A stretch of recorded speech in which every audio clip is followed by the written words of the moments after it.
Hello everyone, आप लोग कैसे हो? आई होप सभी अच्छे होंगे। इस क्लास में हम लोग क्लास 10th के मैथ्स को पढ़ने वाले हैं 2026 बोर्ड एग्जाम के लिए। ठीक है, तो हम लोग पोलिनोमियल पढ़ रहे थे। आप देख सकते हो आज पोलिनोमियल का डे नंबर 6 है। ठीक है, और सबसे मजे का बात यह है कि ये इस चैप्टर का सबसे लास्ट लेक्चर है। ठीक है, यहाँ पे आप देख सकते हो हम लोग हर एक क्लास में डिस्कस करते हैं कि हम लोग पोलिनोमियल चैप्टर्स के अंदर कौन कौन से टॉपिक्स पढ़ने वाले हैं। ठीक है, तो इन सभी टॉपिक्स में से हम लोग सब कुछ डिस्कस कर चुके हैं, केवल अपने पास एक टॉपिक बचा हुआ है। ठीक है, हम लोग ये सारे टॉपिक्स बिल्कुल अच्छे से डिटेल में कवर कर चुके हैं और आपके बोर्ड एग्जाम के लिए जो भी इंपॉर्टेंट क्वेश्चन है वो सब हम लोग लगा चुके हैं। इस क्लास में हम लोग ग्राफ्स को करने वाले हैं और ये इस चैप्टर का सबसे लास्ट लेक्चर होने वाला है। ठीक है, यहाँ पे आप देख सकते हो आज डे नंबर 6 है। आज हमको ग्राफ करना है एंड इससे रिलेटेड हमको क्वेश्चन प्रैक्टिस करने हैं। ठीक है, तो आपका काम क्या है, बिल्कुल अच्छे से ध्यान से इस लेक्चर को सुनना। कभी भी किसी भी पॉइंट पे कहीं भी आपको कोई भी प्रॉब्लम हो रहा है तो उस पॉइंट पे दोबारा लेक्चर को सुनो। फिर भी अगर डाउट रह जाता है देन आप कमेंट सेक्शन में बताओ, डेफिनेटली हम उसको सॉल्व करेंगे। ठीक है, तो आज का क्लास बिना टाइम वेस्ट किए शुरू करते हैं। तो graph of a linear polynomial. ठीक है, लीनियर पोलिनोमियल के कंसेप्ट से अपना ग्राफ वाला जो जर्नी है उसको शुरू करते हैं। तो जो लीनियर पोलिनोमियल होता है, किसको बोलते हैं लीनियर पोलिनोमियल? जिस पोलिनोमियल का डिग्री 1 होता है, यानी जिसका डिग्री, ठीक है, डिग्री 1 होता है उसको हम लोग लीनियर पोलिनोमियल बोलते हैं। और इस पोलिनोमियल का जो स्टैंडर्ड फॉर्म होता है ax प्लस बी टाइप के पोलिनोमियल को हम लोग लीनियर पोलिनोमियल बोलते हैं। और यहाँ पे जो x का कोफिशिएंट होता है वो 0 के इक्वल नहीं होना चाहिए, क्योंकि अगर यही 0 के इक्वल हो गया तो फिर ये लीनियर पोलिनोमियल नहीं रह जाएगा, ये एक कांस्टेंट पोलिनोमियल हो जाएगा। क्योंकि यहाँ पे जो वेरिएबल है वो एलिमिनेट होकर खत्म हो जाएगा अगर इसके कोफिशिएंट a 0 हो गए तो। ठीक है, तो जो लीनियर पोलिनोमियल होता है उसका जो ग्राफ होता है वह एक स्ट्रेट लाइन होता है। ठीक है, इसका जो ग्राफ होता है स्ट्रेट लाइन होता है, स्ट्रेट लाइन। तो लीनियर पोलिनोमियल का ग्राफ स्ट्रेट लाइन कैसे आता है इसको अच्छे से एक एग्जांपल की मदद से हम लोग देखते हैं पहले। ठीक है, तो यहाँ पे आप देख सकते हो आपके सामने एक लीनियर पोलिनोमियल लिया गया है। ठीक है, तो पोलिनोमियल को हम लोग px से डिनोट करते हैं, यानी px इजिकल टू 2x + 3 यहाँ पे लिखा गया है। लेकिन जब किसी भी पोलिनोमियल का हम लोग ग्राफ बनाते हैं तो जो px होता है इसको हम लोग y लिखते हैं, यानी px को y लिखेंगे, यानी y इजिकल टू 2x + 3 हो जाएगा। अब यहाँ पे जो y वाला वैल्यू है कोऑर्डिनेट सिस्टम में इसको हम लोग y एक्सिस पे दिखाते हैं एंड जो x वाला वैल्यू उसको हम लोग x एक्सिस पे दिखाते हैं। ठीक है, किसी भी लाइन को ड्रॉ करने के लिए हमको मिनिमम 2 पॉइंट्स चाहिए होंगे किसी भी लाइन को ड्रॉ करने के लिए। अगर 2 पॉइंट्स को हम लोग ज्वाइन कर दें तो अपने पास एक स्ट्रेट लाइन निकल के आ जाता है। ठीक है, तो यहाँ पे हम लोग क्या करेंगे, 2 पॉइंट्स को फाइंड आउट करेंगे ताकि हम लोग इसको ग्राफ पे रिप्रेजेंट कर पाए। ठीक है, तो करते हैं, एक बार क्या करते हैं, x का वैल्यू 0 रख लेते हैं तो उसके कॉरस्पॉन्डिंग y का वैल्यू निकल जाएगा, और एक बार y का वैल्यू 0 रखते हैं तो उसके कॉरस्पॉन्डिंग x का वैल्यू निकल जाएगा। ठीक है, बिल्कुल ध्यान से सुनो। जो अपने पास कोऑर्डिनेट सिस्टम होता है, ध्यान से एक बार देख लो,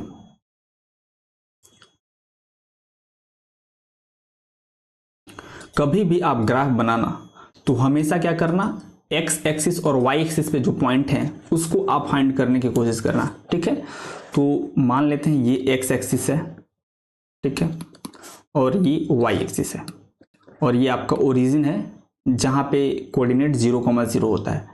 तो किसी भी ग्राफ का जो x एक्सिस और y एक्सिस पे उसका इंटरसेक्शन पॉइंट होगा, हमेशा आप उसको फाइंड करने का कोशिश करना। ठीक है, आप कोऑर्डिनेट ज्योमेट्री के अंदर पढ़ोगे कि x एक्सिस पे किसी भी पॉइंट का जो कोऑर्डिनेट होता है ये x, 0 होता है, यानी यहाँ पे x का तो कोई वैल्यू होगा लेकिन y का वैल्यू 0 होगा, यानी x एक्सिस पे y का वैल्यू हमेशा 0 होता है। उसी प्रकार से अगर y एक्सिस पे आप किसी भी पॉइंट के किसी भी कोऑर्डिनेट का बात करोगे तो यहाँ पे x का वैल्यू 0 होगा लेकिन y का कुछ ना कुछ वैल्यू होगा। ठीक है, तो ये आपको बिल्कुल अच्छे से पता होना चाहिए। यानी x एक्सिस पे किसी भी पॉइंट को आप फाइंड आउट करोगे तो x एक्सिस पे पॉइंट को फाइंड आउट करने के लिए आपको y का वैल्यू 0 रखना पड़ेगा, राइट। उसी प्रकार से y एक्सिस पे किसी भी पॉइंट को आप फाइंड आउट करोगे तो वहां पे x का वैल्यू 0 होता है। ठीक है, तो x का वैल्यू 0 रखोगे तो उसके कॉरस्पॉन्डिंग y का वैल्यू निकल के आ जाएगा। ठीक है, तो इस पोलिनोमियल का हमको ग्राफ बनाना है तो एक बार हम लोग पता कर लेंगे कि ये पोलिनोमियल x एक्सिस पे कहाँ पे कट करेगा, और एक बार पता करेंगे कि y एक्सिस पे कहाँ पे कट करेगा। तो y is equal to 2x + 3, y is equal to 2x+3 दिया है, तो एक बार हम लोग क्या रखेंगे, इसका वैल्यू हम लोग पता करेंगे कि इसका वैल्यू x एक्सिस पे कितना है।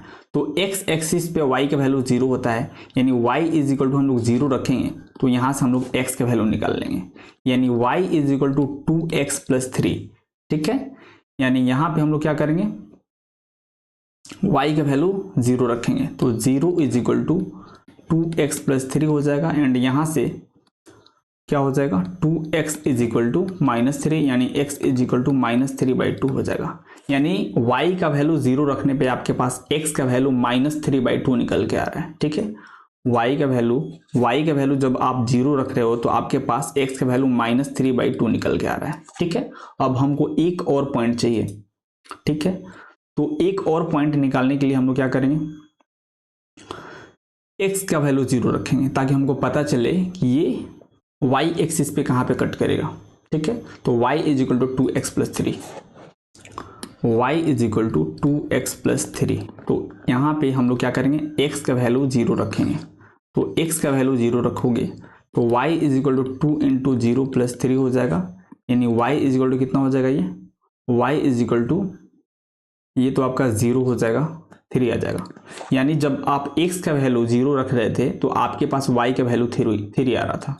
ठीक है, यानी x का वैल्यू 0 रखने पे y का वैल्यू 3 आ रहा था। यानी अपने पास 2 पॉइंट्स निकल के आ चुके हैं। अब इन दोनों पॉइंट्स को आप कोऑर्डिनेट एक्सिस पे प्लॉट करोगे तो आपके पास कुछ इस प्रकार से ग्राफ बनता हुआ दिखेगा। ठीक है, यहाँ पे आप देख सकते हो कि x एक्सिस पे जो पॉइंट है वो -3/2, 0 है। यहाँ पे आप देख लो, जो x वाला पॉइंट होता है उसको हम लोग x एक्सिस पे डिनोट करते हैं, और ये जो y वाला पॉइंट होता है उसको हम लोग y एक्सिस पे डिनोट करते हैं। यानी यहाँ से जब x का वैल्यू आप -3/2 रखोगे तो y का वैल्यू आपको 0 रखना पड़ेगा, एंड यहाँ से जब आप x का वैल्यू 0 रखोगे तो y का वैल्यू आपको 3 रखना पड़ेगा। यानी यहाँ से आपको 2 पॉइंट्स मिल रहा है, इन दोनों पॉइंट्स को कोऑर्डिनेट एक्सिस पे ड्रॉ करके उसको ज्वाइन करोगे तो आपको इस polynomial y is equal to 2x+3 का ग्राफ मिल जाएगा। ठीक है, तो यहाँ पे आप देख सकते हो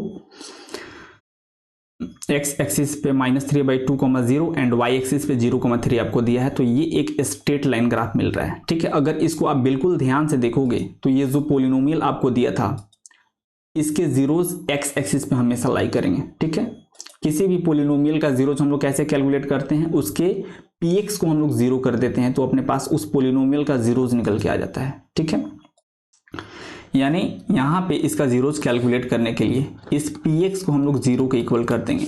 यानी इसको अगर आप 0 के इक्वल करते हो तो 2x+3 इज इक्वल टू 0 हो जाएगा, यानी x इज इक्वल टू -3/2 हो जाएगा। ठीक है, यानी x इज इक्वल टू -3/2 निकल के आ रहा है। कब, जब आप px को, जिसको आप y बोले थे, उसको आप 0 कर रहे हो तो यानी यहाँ से आपके पास कोऑर्डिनेट कितना बनेगा, -3/2, 0।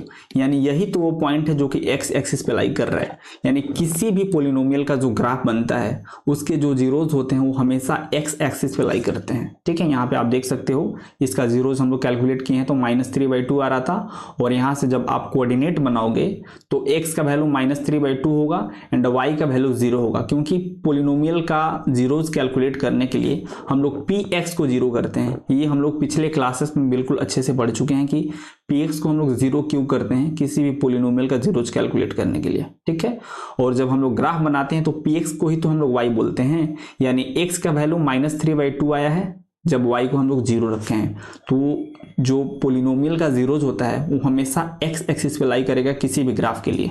ठीक है, तो इस ग्राफ में आप देख लो ये जो -3/2, 0 है, यहाँ पे ये जो x कोऑर्डिनेट है, ध्यान से देखना, ये जो आपका x कोऑर्डिनेट है, ये जो आपका x कोऑर्डिनेट है, यही तो आपका जीरोज है। ये क्या है, जीरो ऑफ द पोलिनोमियल। ठीक है, तो इस पॉइंट को अगर हम लोग अच्छे से मार्क करें तो इसको आप बिल्कुल ध्यान से देखो, क्या बोल सकते हो, लिखा है द लीनियर पोलिनोमियल, मतलब लीनियर पोलिनोमियल इस टाइप का होता है where e is not equal to 0 has exactly 1 zeros namely the x coordinate of the point where the graph इतना इंटरसेक्ट द x एक्सिस। मतलब लीनियर पोलिनोमियल का जो zeros होता है वो सिर्फ एक होता है, कहाँ पे होता है, जहां पे वो एक्स एक्सिस को कट करता है उस पॉइंट का जो एक्स कोऑर्डिनेट होता है वही आपके लीनियर पॉलिनोमियल का ग्राफ होता है। यहाँ पे आप बिल्कुल अच्छे से देख सकते हो और ये बहुत ही ज्यादा इंपॉर्टेंट नोट है, बिल्कुल अच्छे से इसको याद आप रखना, ठीक है। अब हम लोग बढ़ते हैं क्वाड्रेटिक पॉलिनोमियल के ग्राफ की ओर, ठीक है। तो क्वाड्रेटिक पॉलिनोमियल किसको बोलते हैं? ऐसा पॉलिनोमियल जिसका डिग्री 2 हो, ठीक है, यानी जिसका डिग्री 2 हो उसको हम लोग क्वाड्रेटिक पॉलिनोमियल बोलते हैं, ठीक है। इसका स्टैंडर्ड फॉर्म क्या होता है? A x square plus b x plus c, ठीक है, where a is not equal to 0। मतलब जिसका डिग्री 2 होता है, जो हाईएस्ट पावर होता है, यानी यहाँ पे एक्स स्क्वायर का जो कोफिशिएंट है वो ए है, तो ए का वैल्यू 0 नहीं होना चाहिए। अगर ये 0 हो गया तो आप समझ सकते हो एक्स स्क्वायर यहाँ से एलिमिनेट हो जाएगा, खत्म हो जाएगा, तो ये क्वाड्रेटिक पॉलिनोमियल नहीं रह जाएगा। इसीलिए यहाँ पे ए का वैल्यू 0 नहीं होना चाहिए। अब ये जो क्वाड्रेटिक पॉलिनोमियल होता है इसका जो ग्राफ है वो पैराबोलिक होता है, ठीक है, पैराबोलिक, ठीक है। अब ये पैराबोला कैसा दिखता है इसको अच्छे से हम लोग समझते हैं, ठीक है। तो यहाँ पे आप देख सकते हो पैराबोला कुछ इस टाइप से होता है, मतलब कटोरे जैसा दिखता है, ठीक है। तो अब ये जो पैराबोला है ये अपवार्ड भी हो सकता है और डाउनवर्ड भी हो सकता है। मतलब ये फिलहाल तो आपको ऊपर की ओर ओपन होता हुआ दिख रहा है, ये नीचे की ओर भी ओपन हो सकता है। तो कब ऊपर की ओर ओपन होगा, कब नीचे की ओर होगा, उसको हम लोग बिल्कुल अच्छे से डिस्कस करेंगे। सबसे पहले क्वाड्रेटिक पॉलिनोमियल का ग्राफ हम लोग एक बार देखते हैं कि ये कैसे ड्रॉ होता है, ठीक है। तो यहाँ पे आप देख सकते हो आपके सामने एक क्वाड्रेटिक पॉलिनोमियल लिखा गया है। तो हम लोग अभी जस्ट डिस्कस किए हैं कि किसी भी पॉलिनोमियल का हम लोग ग्राफ ड्रॉ करते हैं तो जो px होता है उसको हम लोग y के वैल्यू से रिप्लेस कर देते हैं, यानी px को हम लोग y लिखते हैं और ये जो y वाला वैल्यू है ये y एक्सिस पे जाता है और ये जो x वाला वैल्यू है ये x एक्सिस पे जाता है, ठीक है। और जब हम लोग स्ट्रेट लाइन का ग्राफ ड्रॉ कर रहे थे तो वहां पे देखे थे कि जो पॉलिनोमियल का जीरोज होता है वो x एक्सिस पे लाई करता है, ठीक है। तो यहाँ पे सबसे पहले इसका हम लोग जीरोज कैलकुलेट करते हैं एंड देन हम लोग जानते हैं कि जो जीरोज होता है किसी भी ग्राफ का वो x एक्सिस पे लाई करेगा एंड देन इस ग्राफ को हम लोग आगे डिस्कस करेंगे। सबसे पहले इसका जीरोज कैलकुलेट करते हैं और हम लोग बिल्कुल अच्छे से जानते हैं जीरोज कैलकुलेट करने के लिए पॉलिनोमियल के px वाले वैल्यू को 0 के इक्वल करना होता है, ठीक है। तो यहाँ पे जो आपको पॉलिनोमियल दिया है x square minus 3x minus 4 कितना है? px is equal to x square minus 3x minus 4 minus 3x minus 4। तो यहाँ पे हम लोग इसको 0 के इक्वल करेंगे एंड यहाँ से इसका हम लोग जीरोज कैलकुलेट करेंगे। जीरोज क्यों कैलकुलेट करना है? क्योंकि जो जीरोज होता है वो ग्राफ में x एक्सिस पे लाई करता है, ठीक है। तो इसको हम लोग स्प्लिटिंग द मिडिल टर्म की मदद से फैक्टराइज करेंगे तो क्या हो जाएगा? X square minus 4x plus x में इसको ब्रेक डाउन कर सकते हो, माइनस 3x को माइनस 4x प्लस एक्स में इसको ब्रेक डाउन कर सकते हो। इसको जब आप ऐड करोगे तो माइनस 3x के इक्वल आपको वैल्यू मिलेगा और इन दोनों को जब आप मल्टीप्लाई करोगे तो एक्स स्क्वायर और माइनस 4 के इक्वल आपको वैल्यू मिलने का मतलब माइनस 4x स्क्वायर के इक्वल, और ये माइनस 4 इज इक्वल टू 0 हो जाएगा। आई होप आप सबको बिल्कुल अच्छे से स्प्लिटिंग द मिडिल टर्म की मदद से फैक्टराइजेशन आता होगा, बिकॉज आपने ये क्लास 9th में ऑलरेडी पढ़ रखा है, इसलिए इसको हम उतना अच्छे से बता नहीं रहे हैं, ठीक है।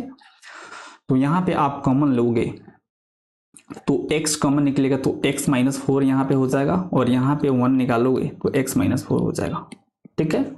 अब यहाँ से x minus 4 into x plus 1 आप लिख सकते हो, यानी आपके पास दो ब्रैकेट आया है, दोनों ब्रैकेट को 1 बाई 1 करके 0 के लिए सॉल्व करोगे तो आपके पास इस पॉलिनोमियल का जीरोज निकल के आएगा। यानी x minus 4 is equal to 0, x minus 4 is equal to 0 and x plus 1 है ना, x plus 1 is equal to 0, x plus 1 is equal to 0। इन दोनों को सॉल्व करना है, ठीक है। तो यहां से आपके पास x का वैल्यू 4 निकल के आ जाएगा एंड यहाँ से आपके पास x का वैल्यू माइनस 4 निकल के आ जाएगा। और हम लोग बिल्कुल अच्छे से जानते हैं कि किसी भी ग्राफ का जो जीरोज होता है वो x एक्सिस पे लाई करता है, ठीक है। यानी अगर x एक्सिस पे आप x का वैल्यू 4 रखोगे तो यहाँ से आपके पास कोऑर्डिनेट क्या बनेगा? 4,0 बनेगा। क्यों भैया?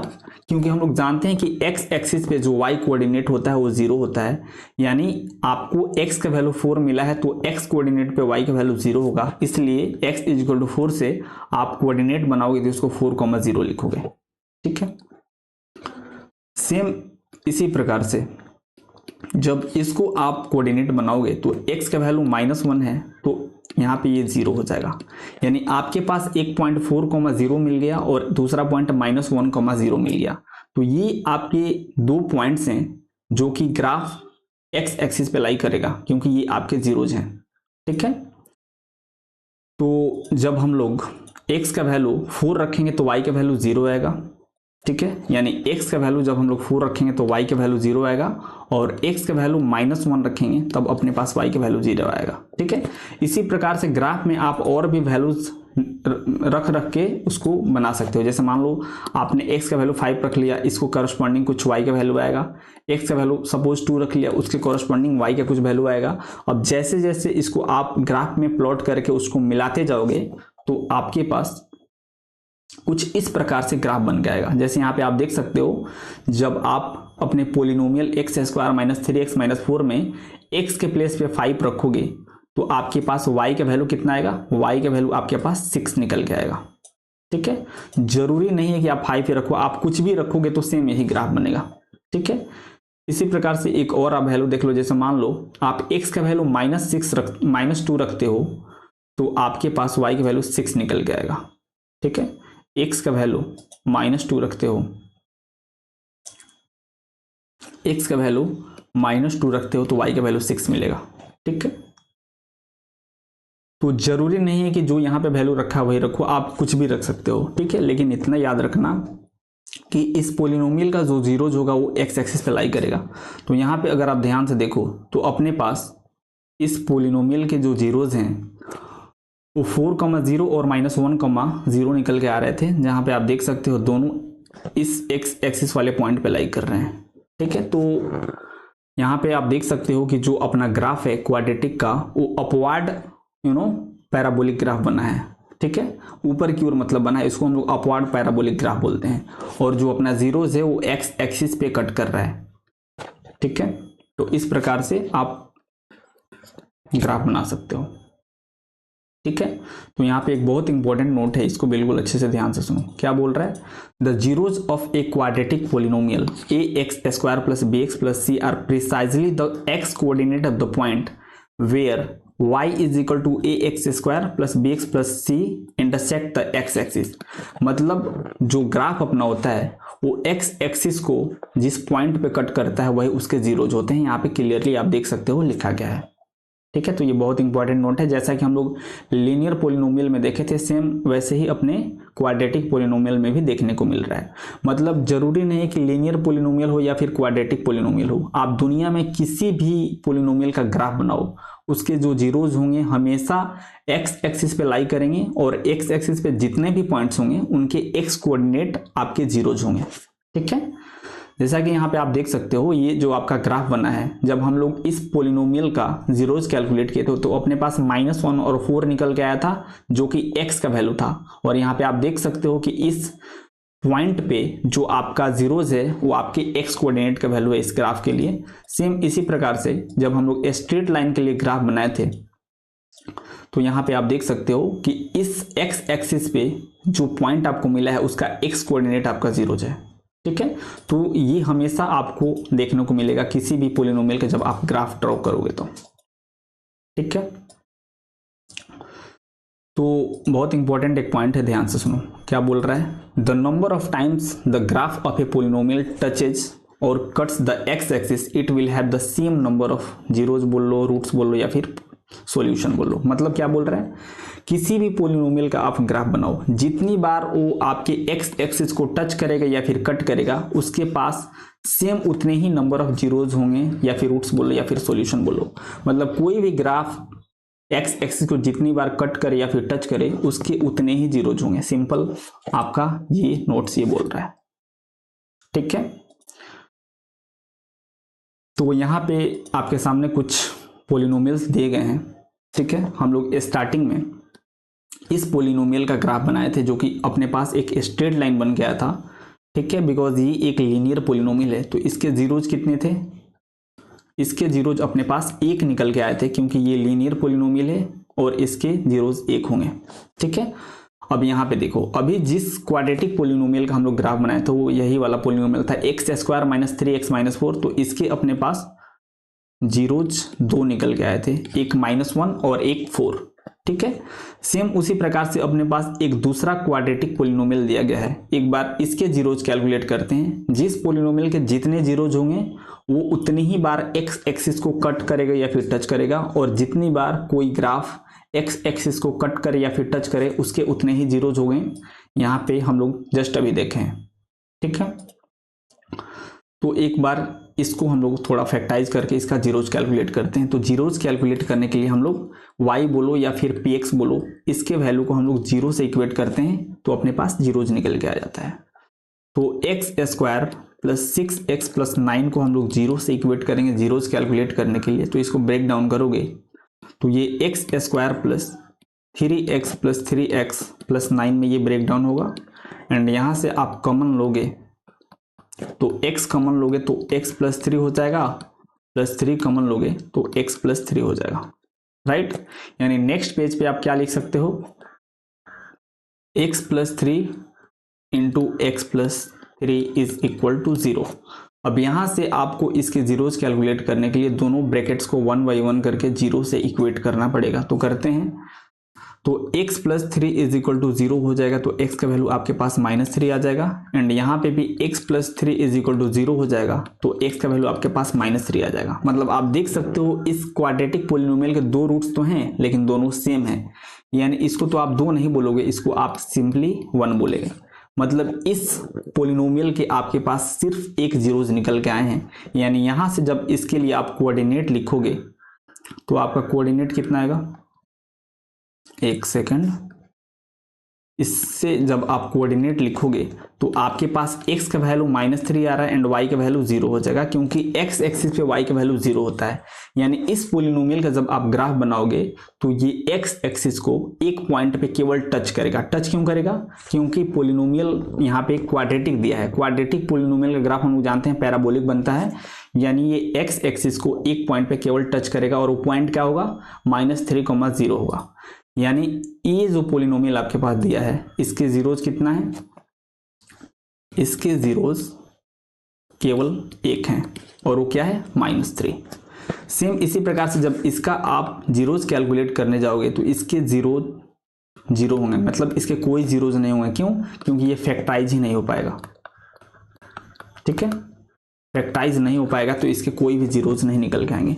अब हमको कैसे पता है कि ये पोलिनोमियल फैक्टराइज नहीं हो पाएगा, जब हम लोग क्वाड्रेटिक इक्वेशन पढ़ेंगे। ठीक है, इस चैप्टर के बाद से हम लोग लीनियर इक्वेशन इन 2 वेरिएबल्स पढ़ने वाले हैं, उसके बाद से हम लोग क्वाड्रेटिक इक्वेशन पढ़ने वाले हैं। वहाँ पे हम लोग स्पेशली क्वाड्रेटिक पोलिनोमियल्स के बारे में बिल्कुल अच्छे से डिस्कस करेंगे। वहाँ पे हम लोग अच्छे से समझेंगे कि कब कोई पोलिनोमियल फैक्टराइज होगा, कब कोई नहीं होगा। एक वर्ड होता है डिस्क्रिमिनेंट, उसकी मदद से आप किसी भी पोलिनोमियल्स के बारे में बिल्कुल अच्छे से बता सकते हो कि किसी भी पोलिनोमियल के कितने रूट्स आएंगे, बिना उसको सॉल्व किए बता सकते हो। ठीक है, जैसे कि आप यहाँ पे देख सकते हो आपके पास टोटल 3 पोलिनोमियल यहाँ पे दिए थे। पहले पोलिनोमियल का जीरोज आपके पास 2 आ रहा था, दूसरे पोलिनोमियल के जीरोज आपके पास 1 आया है, अभी जस्ट हम लोग निकाल के दिए हैं, एंड तीसरा पोलिनोमियल्स के लिए हम बोल रहे हैं कि ये फैक्टराइज नहीं हो पाएगा, और जो भी पोलिनोमियल फैक्टराइज नहीं हो पाता है उसके जीरोज बिल्कुल नहीं होते हैं। मतलब फैक्टराइज नहीं होने का मतलब है कि वो एक्स एक्सिस को ना ही टच करेगा और ना ही कट करेगा, और कोई भी पोलिनोमियल एक्स एक्सिस को जब ना ही टच करता है और ना ही कट करता है तो उसके पास कोई जीरोज नहीं होते हैं। बिल्कुल अभी जस्ट हम लोग देखे हैं कि कोई भी पोलिनोमियल हो, जब उसका हम लोग ग्राफ ड्रॉ करते हैं तो एक्स एक्सिस को वो जितनी पॉइंट पे टच करे या फिर कट करे उसके पास उतने ही जीरोज होते हैं। ठीक है, तो जब ये पोलिनोमियल फैक्टराइज ही नहीं हो पाएगा, मतलब ये एक्स एक्सिस को ना ही टच करेगा और ना ही कट करेगा, यानी इसके जीरोज 0 होंगे, मतलब कोई जीरोज नहीं होगा। ठीक है, यहाँ पे आप देख सकते हो कि लीनियर पोलिनोमियल का आपके पास 1 जीरो जा रहा है, लेकिन जो क्वाड्रेटिक पोलिनोमियल है उसके मैक्सिमम आपके पास 2 जीरो जा सकते हैं, या फिर 1 जीरो जा सकता है, या फिर कोई भी जीरोज नहीं आ सकता है। ठीक है, तो एक बहुत इंपॉर्टेंट नोट है, बिल्कुल अच्छे से ध्यान से इसको सुनो। ठीक है, नोट क्या है, आराम से सुनना। बोल रहा है a polynomial px of degree n, the graph of y is equal to px intersect the x axis at most n points. मतलब क्या बोल रहा है, कोई भी पोलिनोमियल जिसका डिग्री n हो तो मैक्सिमम n बार ही आपके x एक्सिस को कट कर सकता है। ठीक है। Therefore A polynomial px of degree n has at most n zeros, इसलिए उस पोलिनोमियल जिसके डिग्री n है उसके पास मैक्सिमम n जीरोज हो सकते हैं। मतलब कहने का सिंपल क्या मतलब है, यहाँ पे आप देख सकते हो a polynomial px of degree n has at most n zeros, मतलब कोई भी पोलिनोमियल हो जिसके जितने डिग्रीज होते हैं मैक्सिमम उसके पास उतने ही जीरोज होंगे। ठीक है, जैसे एग्जांपल के लिए देखो यहाँ पे अपने पास क्वाड्रेटिक पोलिनोमियल 3 हम लोग लेके इसका जीरोज कैलकुलेट करने के लिए देखे थे। तो इस क्वाड्रेटिक पोलिनोमियल का जो डिग्री है कितना है, जो क्वाड्रेटिक पोलिनोमियल होता है उसका डिग्री 2 होता है। मतलब किसी भी पोलिनोमियल का जितना डिग्री होता है उसके पास मैक्सिमम उतना जीरोज हो सकते हैं। ठीक है, मैक्सिमम उतना जीरोज हो सकते हैं या फिर उससे कम भी हो सकता है। जैसे यहाँ पे ये जो पहला आपके पास क्वाड्रेटिक पोलिनोमियल है इसके पास आप देख सकते हो जीरोज 2 है, दूसरे वाले क्वाड्रेटिक पोलिनोमियल के पास जीरोज 1 है और तीसरे वाले क्वाड्रेटिक पोलिनोमियल के पास कोई जीरोज नहीं है। ठीक है, मतलब जितना डिग्री होता है मैक्सिमम उतने ही उसके पास जीरोज हो सकते हैं या फिर उससे कम होंगे। जितना डिग्री होगा उससे ज़्यादा जीरोज आपको कभी भी कहीं भी देखने को नहीं मिलेगा। तो ये बहुत इंपॉर्टेंट है, इसको आप अच्छे से याद रखोगे। ठीक है, अभी तक हम लोग 2 इंपॉर्टेंट नोट किए हैं। पहला क्या था, कोई भी ग्राफ जितनी बार एक्स एक्सिस को टच या कट करेगा उसके पास उतने ही जीरोज होंगे। ठीक है, अगर आप ग्राफिकली बात करो तो। लेकिन अगर आपको अलजेब्रिक एक्सप्रेशन दे दिया हो और वहां पे आपसे बोला हो कि आप बताइए कि इसके कितने मैक्सिमम जीरोज होंगे, तो आप क्या करोगे, उस एक्सप्रेशन को सॉल्व करोगे और उसके जितने मैक्सिमम डिग्री होंगे मैक्सिमम उतने ही जीरोज उसके पास होंगे। मतलब उतने ही बार मैक्सिमम वो ग्राफ एक्स एक्सिस को टच या कट कर सकता है जब उसका आप ग्राफ ड्रॉ करोगे ग्राफिकल पेपर पे। तो ठीक है, अब हम लोग डिस्कस करते हैं अपने पैराबोलिक ग्राफ का, क्योंकि जो पैराबोला वाला जो ग्राफ होता है जो कटोरे जैसा दिखता है वो अपवार्ड भी बन सकता है और डाउनवार्ड भी बन सकता है। अपवार्ड मतलब ऊपर की ओर भी बन सकता है और नीचे की ओर बन सकता है। तो कब अपना ग्राफ ऊपर की ओर बनेगा और कब नीचे की ओर बनेगा ये किस बात पे डिपेंड करेगा, इसको अब डिस्कस करते हैं। बिल्कुल ध्यान से सुनना। ठीक है, हम लोग जानते हैं जो अपना पोलिनोमियल होता है वो ax² plus bx plus c type का होता है, जो अपना क्वाड्रेटिक पोलिनोमियल होता है। ठीक है, और यहाँ पे a is not equal to 0 होता है। ठीक है, और इसका ग्राफ क्या होता है, पैराबोलिक। ठीक है, अब ये जो ग्राफ होगा ये पैराबोलिक तो होगा, लेकिन अपने पास पैराबोलिक ग्राफ 2 टाइप के बनते हैं। एक बनता है अपवार्ड पैराबोला, एक बनता है डाउनवार्ड पैराबोला। ठीक है, अपवार्ड पैराबोला और एक बनता है डाउनवार्ड पैराबोला। ठीक है, तो कब अपवार्ड बनेगा और कब डाउनवार्ड बनेगा ये डिपेंड करता है आपके एक्स स्क्वायर के कोफिशिएंट पे। यानी एक्स स्क्वायर का कोफिशिएंट यहाँ पे क्या है, यहाँ पे एक्स स्क्वायर का कोफिशिएंट ए है। यानी अगर ए का वैल्यू ग्रेटर देन 0 होता है तो आपके जो पैराबोला का ग्राफ बनेगा ये अपवार्ड बनेगा, मतलब ऊपर की ओर ये ओपन हुआ। लेकिन यहीं पे अगर आपके ए का वैल्यू लेस देन 0 होता है तो जो आपका ग्राफ बनेगा ये डाउनवार्ड पैराबोला बनेगा, मतलब ये नीचे की ओर बनेगा। ठीक है, यहाँ पे आप देख सकते हो यहाँ पे अपवार्ड पैराबोला दिया हुआ है, मतलब ये ग्राफ ऊपर की ओर ओपन है। ठीक है, यानी यहाँ पे a इज ग्रेटर देन 0 होगा, मतलब जो आपके एक्स स्क्वायर का कोफिशिएंट होगा वो ग्रेटर देन 0 होगा। जैसे एक एग्जांपल आपको देते हैं, जैसे मान लो 4x² माइनस 3x प्लस 2 आपके पास एक पोलिनोमियल दिया गया है। अगर आपसे कोई बोले कि जब इसका हम लोग ग्राफिकल पेपर पे ग्राफ बनाएंगे तो ये अपवार्ड बनेगा, मतलब जो इसका पैराबोलिक ग्राफ बनेगा ये ऊपर की ओर ओपन होगा कि नीचे की ओर, तो आपको क्या करना है, सिंपली आप ये देख लो कि जो एक्स स्क्वायर का कोफिशिएंट है, राइट, यानी यहाँ पे एक्स स्क्वायर का कोफिशिएंट क्या है, a इक्वल टू 4 है, तो ये ग्रेटर देन 0 है। यानी 4 इज ग्रेटर देन 0 है, मतलब इसका ग्राफ अपवार्ड पैराबोला बनेगा, मतलब ये ऊपर की ओर ओपन होगा। ठीक है, ऐसे आप बता सकते हो। सेम उसी प्रकार से होता है डाउनवार्ड पैराबोला। ठीक है, यानी डाउनवार्ड पैराबोला कब बनेगा, जब a इज लेस देन 0 हो, मतलब जो एक्स स्क्वायर का कोफिशिएंट है वो लेस देन 0 हो, देन आपका जो ग्राफ होगा वो डाउनवार्ड पैराबोला बनेगा। ठीक है, एग्जाम्पल अगर आप देखो तो जैसे मान लो -2x² plus x minus 3, suppose आपके पास एक पोलिनोमियल दिया है। अगर आपसे कोई बोले कि बताओ जब इसका ग्राफ हम लोग बनाएंगे तो ये अपवार्ड पैराबोलिक ग्राफ बनेगा या फिर डाउनवार्ड बनेगा, तो यहाँ पे आप देख रहे हो कि जो आपके पास a का वैल्यू है जो कि -2 के इक्वल है, तो ये जो -2 है that is less than 0, that's why इसका जो ग्राफ होगा ये डाउनवार्ड पैराबोला बनेगा। ठीक है। यानी ग्राफ अपवर्ड बनेगा कि डाउनवर्ड बनेगा ये टोटली डिपेंड करता है आपके एक्स स्क्वायर के कोफिशिएंट यानी ए के वैल्यू पे। यानी ए इज ग्रेटर देन 0 होगा तो आपका ग्राफ अपवर्ड बनेगा, and A is less than 0 होगा तो आपका ग्राफ डाउनवर्ड बनेगा। अब ध्यान से देखो, किसी भी क्वाड्रेटिक पोलिनोमियल का जब आप ग्राफ बनाते हो तो आपको पता है ये पैराबोलिक ग्राफ बनेगा। अब ये पैराबोलिक जो ग्राफ होगा ये एक्स एक्सिस को या तो 2 पॉइंट्स पे कट कर सकता है या फिर एक पॉइंट पे टच कर सकता है, या फिर एक्स एक्सिस को ये ना ही कट कर सकता है और ना ही टच कर सकता है। ठीक है, तो अपने पास इसके टोटल 3 केसेस बनते हैं। 1 बाई 1 करके इन तीनों केसेस को बिल्कुल अच्छे से हम लोग डिस्कस करते हैं। यहाँ पे आप देख सकते हो, यहाँ पे a इज ग्रेटर देन 0 है, मतलब आपका जो ग्राफ होगा ये अपवर्ड पैराबोला बनेगा। ठीक है, अपवर्ड पैराबोला बनेगा और एक्स एक्सिस को ये 2 पॉइंट्स पे कट कर रहा है, यानी इसके जो नंबर ऑफ जीरोज होंगे वो कितने होंगे, 2 होंगे। ठीक है, यानी इसके जो जीरोज होंगे ये 2 होंगे क्योंकि ये 2 पॉइंट्स पे एक्स एक्सिस को कट कर रहा है।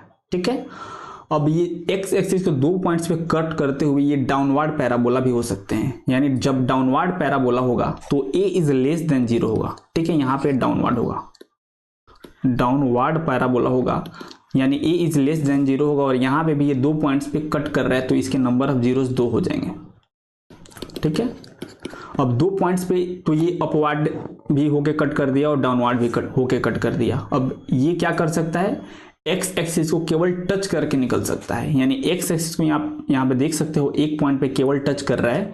अब ये अपवर्ड है यानी a इज ग्रेटर देन 0 है, अपवर्ड पैराबोला है, और यहाँ पे नंबर ऑफ जीरो कितने होंगे, केवल 1 होंगे क्योंकि एक्स एक्सिस को केवल एक पॉइंट पे ये टच करके निकल जा रहा है। ठीक है, सेम इसी प्रकार से जब आप डाउनवर्ड पैराबोला के लिए सेम केस देखोगे तो यहाँ पे भी एक पॉइंट पे ये टच करता हुआ डाउनवर्ड ही निकल जा रहा है। डाउनवर्ड है यानी a इज लेस देन 0, यहाँ पे डाउनवर्ड होगा। ठीक है, तो यहाँ पे भी नंबर ऑफ जीरोज कितने हो जाएंगे, यहाँ पे नंबर ऑफ जीरोज 1 होंगे क्योंकि एक्स एक्सिस को केवल एक पॉइंट पे ये टच कर रहा है। ठीक है, ओके, अब यहाँ पे देखो एक्स एक्सिस को ये ना ही टच कर रहा है और ना ही कट कर रहा है, तो ऐसे आपके पास 2 केस बन सकते हैं, या तो ये अपवर्ड पैराबोला हो जाए या फिर डाउनवर्ड पैराबोला हो जाए। ठीक है, यानी a इज ग्रेटर देन 0 है मतलब अपवर्ड पैराबोला होगा, और एक्स एक्सिस को ना ही कट कर रहा है और ना ही टच कर रहा है, यानी नंबर ऑफ जो जीरोज होंगे वो कितने होंगे, 0 होंगे, मतलब नो जीरोज। ठीक है, और सेम एक केस आपके लिए ऐसा बनेगा डाउनवर्ड पैराबोला के लिए। ठीक है, यानी a इज लेस देन 0 मतलब डाउनवर्ड पैराबोला। ठीक है, यानी यहाँ पे ना ही कट कर रहा है और ना ही टच कर रहा है, मतलब no any zeros, no any zeros of this graph. ठीक है, तो इस प्रकार से आप बहुत आसानी से क्वाड्रेटिक पोलिनोमियल्स के बारे में देख सकते हो। ठीक है, तो यहाँ पे अब बिल्कुल ध्यान से सुनो, यहाँ पे the graph of y is equal to px आपको दिया है, मतलब कुछ आपको ग्राफ दिए गए हैं और यहाँ पे बताने हैं find the number of zeros of px, और यहाँ पे आपको हर एक ग्राफ के लिए नंबर ऑफ जीरोज बताने हैं।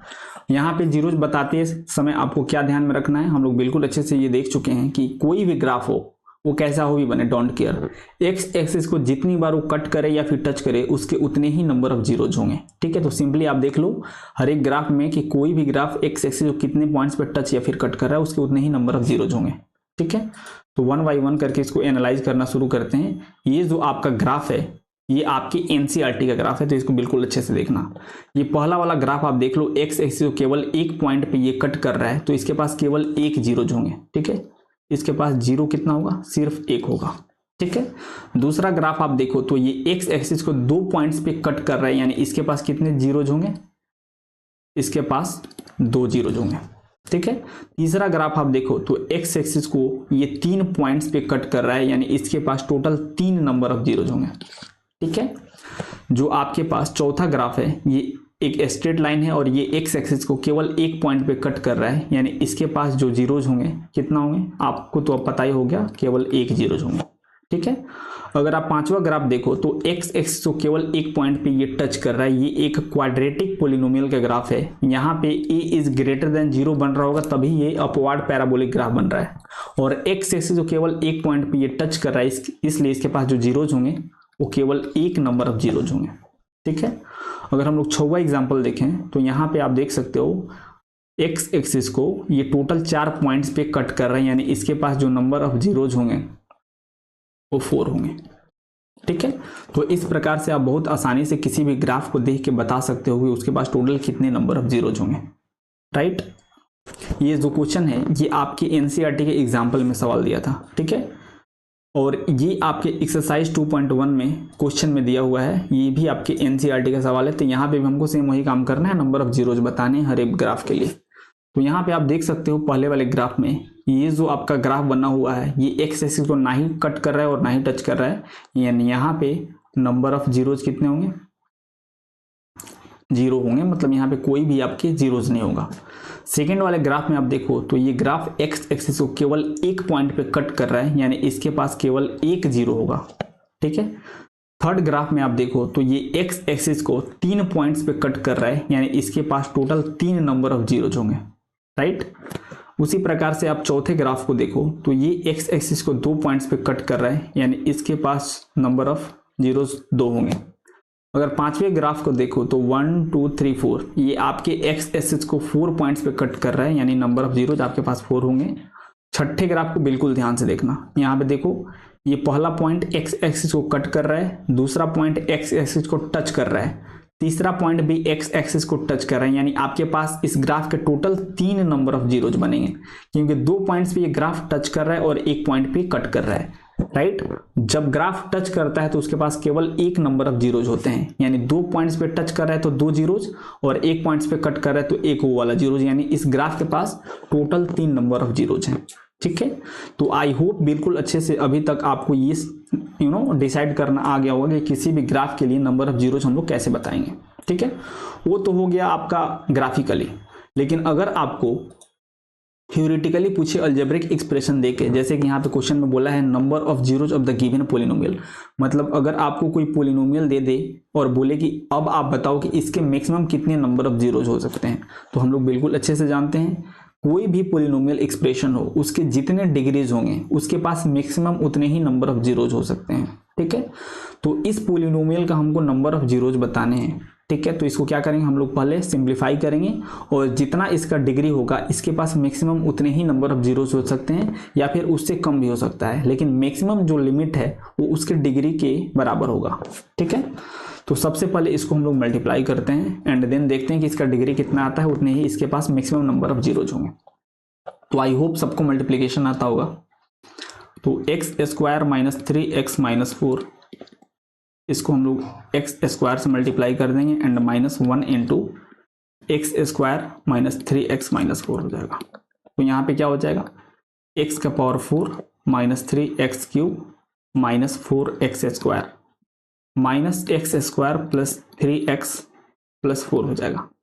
राइट, तो ये हो जाएगा x का पावर 4 और माइनस 3x क्यूब और minus 5x square plus 3x plus 4, यानी इस एक्सप्रेशन का जो सिंप्लीफाइड वर्जन है आपके पास निकल के आ गया है। एंड यहाँ पे आप देख सकते हो कि इस पोलिनोमियल का जो हाईएस्ट पावर है वही अपना डिग्री होता है, यानी इसका डिग्री यहाँ पे कितना है, इसका डिग्री यानी कि हाईएस्ट पावर 4 है, यानी इस पोलिनोमियल के मैक्सिमम 4 जीरोज हो सकते हैं और 4 से कम भी हो सकता है लेकिन मैक्सिमम 4 होगा। ठीक है, यानी this polynomial contains max to max 4 zeros. ठीक है, और जरूरी नहीं कि इसके पास 4 ही जीरो जाए, 4 से कम भी आ सकते हैं, लेकिन मैक्सिमम इसके पास 4 जीरोज आ सकता है। ठीक है, तो आपको बिल्कुल अच्छे से ग्राफ से भी नंबर ऑफ जीरोज बताना आ गया और एक्सप्रेशन से भी बताना आ गया, अलजेब्रिक एक्सप्रेशन देके अगर आपसे नंबर ऑफ जीरोज पूछ ले तो। ठीक है, अब आपके पास एक असर्शन रीजन टाइप क्वेश्चन है, इसको अच्छे से पढ़ते हैं और देखते हैं कि ये क्या बोल रहा है। ठीक है, बोल रहा है if the graph of a polynomial touches X axis at only 1 point then the polynomial can not be a quadratic polynomial. क्या बोल रहा है, ऐसा बोल रहा है कि अगर कोई पोलिनोमियल एक्स एक्सिस को एक पॉइंट पे टच करे तो वो एक क्वाड्रेटिक पोलिनोमियल नहीं हो सकता है। तो ये बिल्कुल गलत है, ये झूठ बोल रहा है, मतलब ये फॉल्स है। क्यों, क्योंकि यहाँ पे आप देख लो, यहाँ पे जो आपके पास एक ग्राफ है, जैसे मान लो कहाँ पे है, जैसे मान लो यही जो आपके पास ग्राफ है ये वाला, ये 5 नंबर वाला जो ग्राफ है, यहाँ पे अगर आप ध्यान से देखोगे तो ये एक क्वाड्रेटिक पोलिनोमियल का ग्राफ है और ये एक्स एक्सिस को एक पॉइंट पे टच कर रहा है, ठीक है। यानी ऐसा डेफिनेटली हो सकता है कि एक क्वाड्रेटिक पोलिनोमियल का ग्राफ एक्स एक्सिस को एक पॉइंट पे टच भी कर सकता है। लेकिन यहाँ पे जो अपना असर्शन है वो क्या बोल रहा है कि जो पोलिनोमियल है वो क्वाड्रेटिक पोलिनोमियल नहीं हो सकता है अगर वो एक्स एक्सिस को एक पॉइंट पे टच करे। तो ये स्टेटमेंट बिल्कुल फॉल्स है, ठीक है। अगर नेक्स्ट स्टेटमेंट हम लोग देखें तो ये क्या बोल रहा है, a polynomial of degree n can have at most n zeros. तो ये बिल्कुल सही है, ये ट्रू है। क्या बोल रहा है कि किसी भी पोलिनोमियल के जितने डिग्रीज होते हैं मैक्सिमम उसके पास उतने ही नंबर ऑफ जीरोज होंगे। तो इसका असर्शन फॉल्स है और रीजन ट्रू है, ठीक है। तो इस टाइप के भी क्वेश्चन आपके बोर्ड एग्जाम में आ सकते हैं। और जहां तक मेरे को याद है ये आपके CBSE बोर्ड में पूछा गया सवाल है। तो बिल्कुल अच्छे से ध्यान से आप ग्राफ को करना, बिकॉज आपके बोर्ड एग्जाम में सवाल डेफिनेटली देखने को मिलेंगे, ठीक है। तो आई होप आज का क्लास बिल्कुल अच्छे से हर एक बच्चे को समझ में आया होगा। अगर किसी भी पॉइंट पे कहीं भी कोई भी दिक्कत हो तो प्लीज़ आप उस पॉइंट पे दोबारा लेक्चर को सुनो, डेफिनेटली आपको समझ में आएगा। लेकिन फिर भी कहीं डाउट होता है देन आप कमेंट सेक्शन में बताओ, डेफिनेटली हम लोग इसको दूर करेंगे। तो ये जो आपका पोलिनोमियल चैप्टर था बिल्कुल अच्छे से इसको हम लोग पढ़े हैं। अब हम लोग नेक्स्ट क्लास से लीनियर इक्वेशन इन 2 वेरिएबल वाले चैप्टर्स को शुरू करेंगे और उसको भी बिल्कुल अच्छे से पढ़ेंगे, ठीक है। ओके देन मिलते हैं नेक्स्ट नए चैप्टर में, तब तक के लिए have a good day, take care, bye.